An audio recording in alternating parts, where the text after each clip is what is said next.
September 29. UPI More than a week after Hurricane Maria blew through, the entire island of Puerto Rico is still mostly without power, much of its electrical grid damaged and destroyed.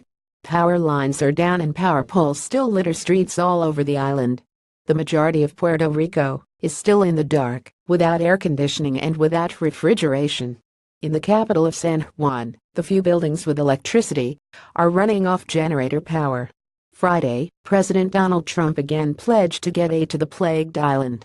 The electrical grid and other infrastructure were already in very poor shape prior to the hurricane.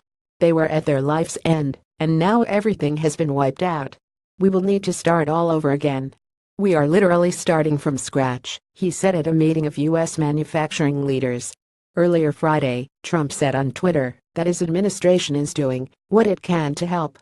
Puerto Rico Governor Ricardo Rossello just stated the administration and the president, every time we've spoken, they've delivered, he tweeted. The fact is that Puerto Rico has been destroyed by 2 hurricanes. Big decisions will have to be made as to the cost of its rebuilding. Officials say it will take up to 6 months to fully restore power, but even before Hurricane Irma and Hurricane Maria, the island's electrical grid was a source of worry and problems. In 2016, the island endured a 3-day blackout because of a fire at a main electricity plant. A report by private consultant Sept Energy Associates wrote after the fire that the Puerto Rico Electric Power Authority's generation, transmission, and distribution systems are falling apart and reliability is suffering. It added that PREPA desperately requires an infusion of capital, monetary, human and intellectual, to restore functional utility. Those comments were made before that hurricane destroyed 55% of the island's electrical transmission towers and wiped out the power grid, government officials said.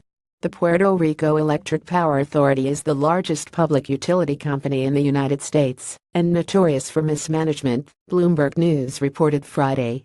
Despite plenty of sunshine and wind on the island, the authority obtains 3% of its power from renewable resources. The U.S. averages 15%, and it cannot find investors. Puerto Ricans endure blackouts at 4 to 5 times the national rate, the Sept Energy study said, and pay more for electricity than residents of any U.S. state but Hawaii.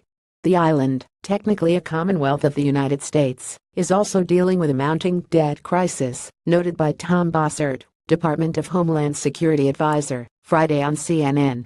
First, we always have big discussions after disasters pertaining to cost, but what you need to know is Puerto Rico started this $172 billion in debt, he said. With them being in debt, they don't have enough ready liquid cash to pay their normal share of recovery costs like Florida and Texas had ready money to pay. The federal government is paying 100% of the tab here to make sure lives are saved. We'll worry about the big decisions later.